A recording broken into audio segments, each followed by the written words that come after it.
Sujitha TV Telugu channel కి స్వాగతం. Car ద్విచక్ర వాహనం ఢీకొని ఇరువురికి గాయాలు. వలేటివారిపాలెం మండలంలోని 167B జాతీయ రహదారిలో లింగపాలెం అడ్డరోడ్డులో కారు ద్విచక్ర వాహనాన్ని ఢీకొట్టడంతో ఇరువురికి తీవ్ర గాయాలయ్యాయి. స్థానికులు తెలిపిన వివరాల ప్రకారం లింగాయపాలెంకు చెందిన పర్రె నరేష్, అశోక్లు ద్విచక్ర వాహనంపై వలేటివారిపాలెం నుంచి స్వగ్రామానికి వెళ్తూ ఉండగా ఆ సమయంలో జాతీయ రహదారిని దాటుతుండగా కందుకూరు వైపుకు వెళ్తున్న కారు ఢీకొట్టింది. రెండు వాహనాలు రహదారి ప్రక్కన కాలువలో పడిపోయాయి. కారు చోదకులకు స్వల్ప గాయాలు కావడంతో అక్కడి నుంచి మోటార్ సైకిల్పై పరారయ్యారని సమాచారం.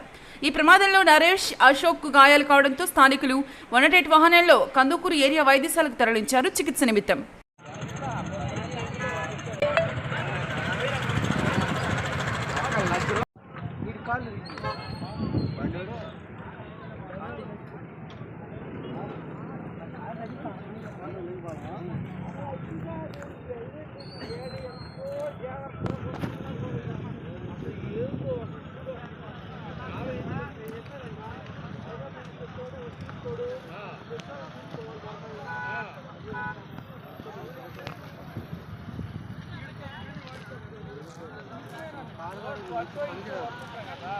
కారు పని కాదు, మోటార్ సైకిల్ పని కాదు.